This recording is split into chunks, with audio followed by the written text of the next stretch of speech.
DVB Digital Fast. Hello and welcome to DVB Newsroom. I'm Nora. Joining me today is Jue Jue Min Thu, a clinical social worker and the founder of Jue Jue Safe Space. Thank you for coming in studio. Yeah, thank you for having me. Could you tell us what is Jue Jue Safe Space and when did it start? Yeah, of course. So Jue Jue Safe Space is a mental health organization. We provide services to Myanmar community in Myanmar, Thailand, and Hawaii. And we founded in 2021, actually 4 years before the coup. So since then, we've been providing services throughout those years. But even before that, I started as a mental health Facebook page to share my mental health journey, and people are starting to ask for mental health support, especially during the pandemic. And once then, I understand the needs for the community, so I registered this organization in Hawaii, and then providing a proper professional mental health services. Mm-hmm. How do you personally define mental health? You know, mental health is just like physical health. It's equally important, and especially as a human being, we have emotionals, and especially when we have emotions, this is for the emotional health, as well as, it's connected with your brain health, with your overall well-being, spiritual, psychosocial. So mental health is, related to other aspects of your life. Mm-hmm. Thanks for explaining. Since the COVID-19 pandemic and 2021 military coup, have people in Myanmar become more open to discussing mental health issues? People starting to become curious because when everybody's stuck together in the same household or same place, people are starting to experience different behavior challenges. Since then, people are open to reach for help because they're stuck, right? And then, it's become trendy. Mental health, psychological support is become very trendy in Myanmar community, inside Myanmar. And then people are starting to attend training. So for our suicide prevention training during 2001 to 2002, we sometimes have people attending training like 500 people, 200 people. People are starting to feel the needs to get better. Mm-hmm. Yeah. In a society where talking about mental health is still taboo, how do you destigmatize? It's a long-term advocacy that we need to commit to continue. So in the Myanmar society, mental health is actually not that we are different from other physical health or spiritual health. We just talk in the different term. So we might be sharing our, like when we're eating tea leaf salad, we might be talking about our financial struggle, our, gambling, like what is a good number to release from these economic stressor, but we're not using in the same term. So therefore, when we are advocating and campaigning to destigmatize, we have to be creative. Mm-hmm. So for example, past 6 months at Jue Jue Safe Space, we launch a public campaign. So every month we have like 14 days of fitness campaign, 14 days of kindness, 14 days of, self-care, this kind of different activities mixed with like physical exercise, spreading kind word in the community, skincare, spiritual care. So we try to mix it up with different level of community engagement and physical, spiritual, mental health. So we have to reach out to the public in a creative way. Mm-hmm. That sounds practical and kind. Yeah, of course. What works best? What works the best is that we have to talk in a simple language that everybody able to understand.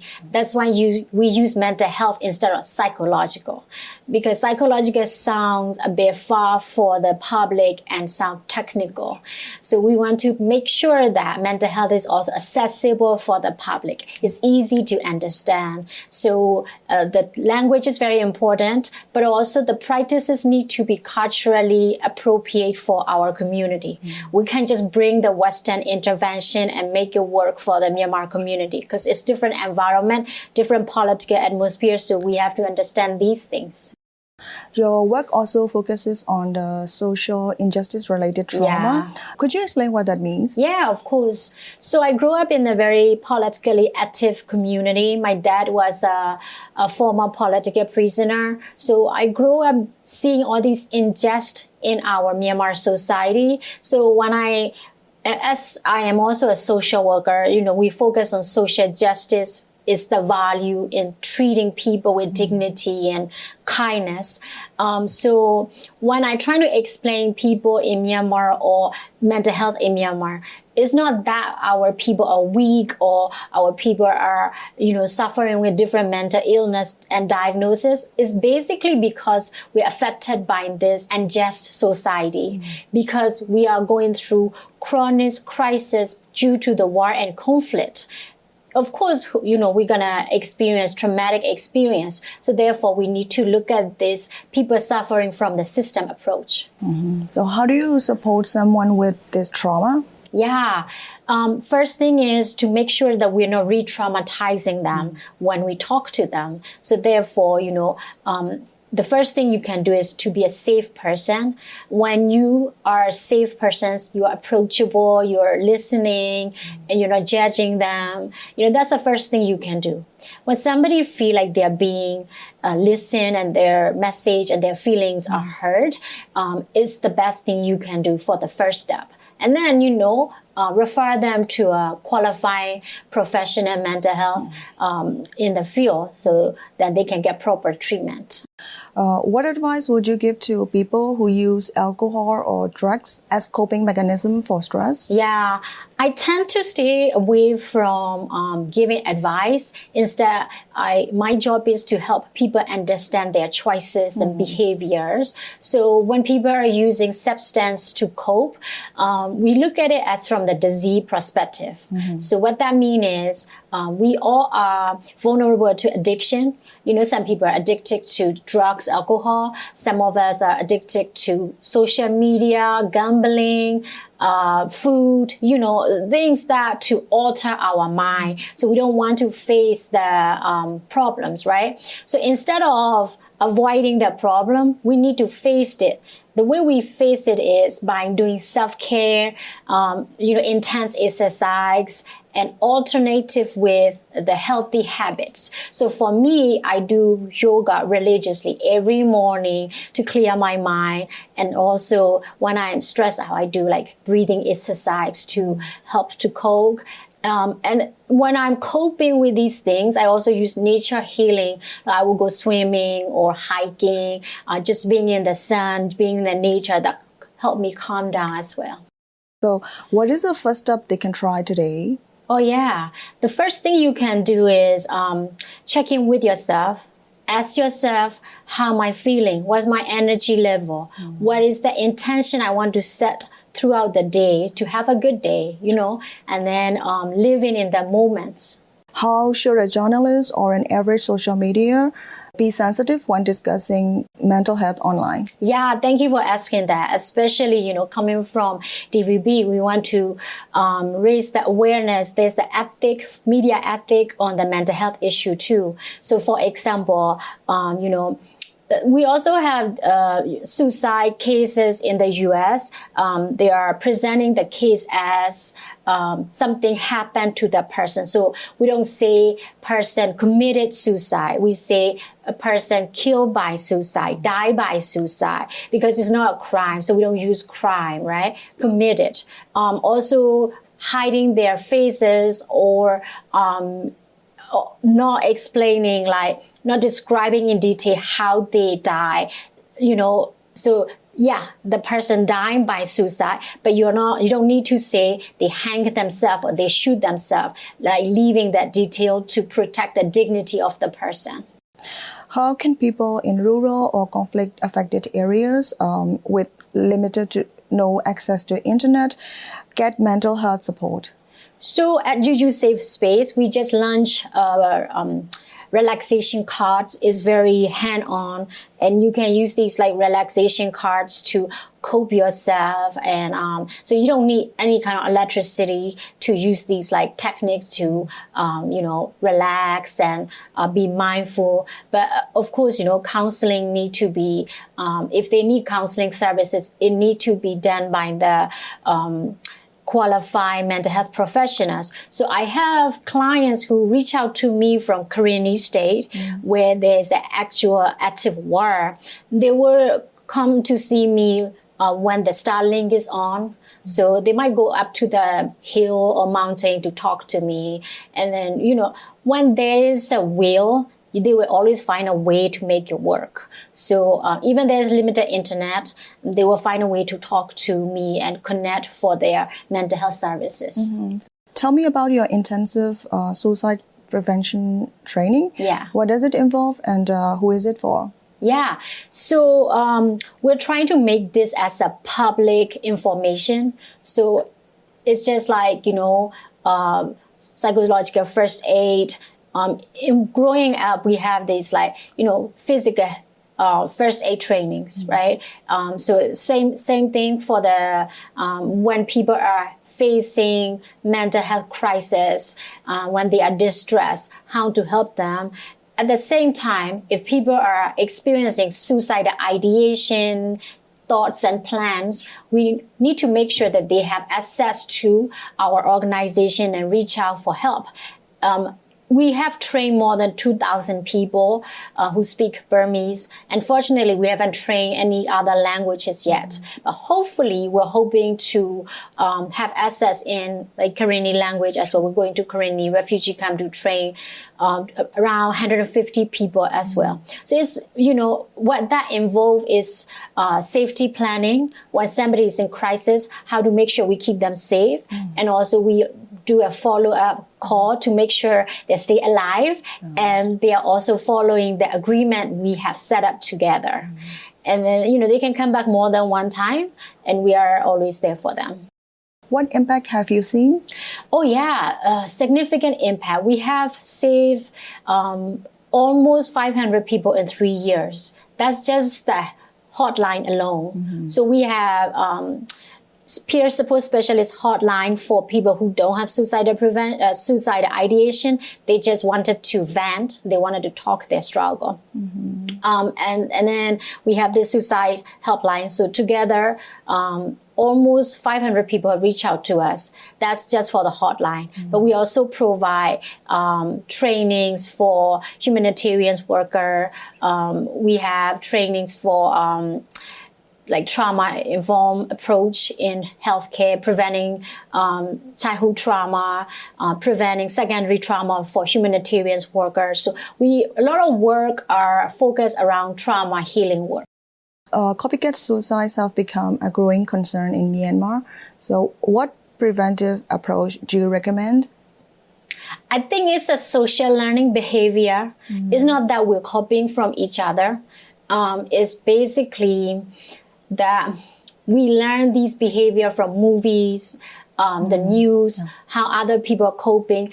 And there's a research showing that when somebody in your family has a suicide history, you're most likely to die by that behavior because of the genetic pre-exposure, because of the learning behavior.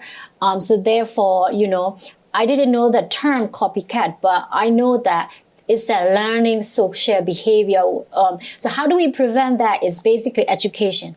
Educate. At the same time, we have to advocate for these survivors as well. So in the Myanmar community, I think educating from social, like media, like now, and also we create a lot of videos and contents on our website and Facebook, constant lobbying and advocating to have the policy and programs and funding to support these services as well. So I think we have to do both at the same time, preventing and promoting. So what should media avoid saying? I would say that usually in Burmese language, we say it like မိမိကိုယ်ကိုအဆုံးစီရင်ခြင်း instead of committing suicide တတ်သေခြင်းလုပ်ကြံခြင်း because it sounds more like you are doing something bad. So the language we use in the media is a window for the education, you know, because then people understand that suicide is the less symptoms of depression, just like heart attack is the less symptoms of cardiac disease, right? So we need to destigmatize in that kind of language. So how did you decide to get involved in Myanmar's mental health work, especially during such a difficult time for the country? Yeah, thank you for asking. So I was born in Myanmar and grew up there until I was 13. And then I moved to Thailand until I was like 13 to 17. And then I went to study abroad. And then I got away. And then I was away from the Myanmar community for a while. But of course, everything I study is to give back to my community. And then when I see the chance that I can actually give back with my chosen profession, and it's a great fit. So, you know, everything I have cultivated to become who I am as a mental health profession, it is what we need for the community as well. Sure. How do you personally stay grounded and hopeful while helping others who are suffering? You know what? I use counseling services as well. Because we have to talk about these things. I need to keep myself healthy. So I see my therapist twice a month if I need to, at least once a month to make sure that I am staying healthy. And also I do a lot of workout. You know, I go hiking. I do yoga religiously every morning. I keep myself connected with people who care about me. I feel safe. And especially giving back to the community is how I stay grounded. I see that my people and my communities are suffering. So therefore, I need to stay healthy and also stay connected to be aware of what is going on. Yeah, thank you for sharing personally. Yeah, of course. Looking ahead, what's next for Juju Safe Space and yourself? What's next is, you know, big things are coming. Especially the organization is growing. The needs for the Myanmar community is growing even around the world. You know, I live in Hawaii and we have Myanmar community, small community there, and there are needs there. I mean, yeah, what are you talking about? You live in the US, you know, there are a lot of resources. But Myanmar people prefer Myanmar speaker who can help them in their own language, right? So I have gone to different states, California, Arizona, and also reconnecting with the Myanmar community who can be reaching out for their mental health access as well. So for Juju Safe Space is always going to be there for Myanmar community. Probably more engaging and providing more support, and we were trying to elevate our involvement in the community in global level as well. So you spoke at the TEDx event in Chiang Mai. Yeah. How did that feel? It's been great to be on that stage and sharing my story and my message, and especially our vision is to build the internal peace toward national peace. So, you know, I share my story of my own struggle, but when I build myself stronger and healthier, I can help to rebuild the community, especially, you know, both the communities that I live in, Myanmar community and Hawaii community, have the similar suffering from collective trauma. So having a stage to share my vision with the audience. I mean, Tech Talk has, you know, millions of audience on the stage. We might have a few people, 100 people in the room, but Tech Talk has a large audience online. So hopefully millions of people will see my message and understand Myanmar is suffering as much as Ukraine or Palestine, and we need support. Whether we have support or not, I will and my colleagues will continue to be committed to be there for the community members. So finally, are there any resources you would like to share with the people in Myanmar? Yeah, of course. Juju Safe Space is always going to be there for the Myanmar community.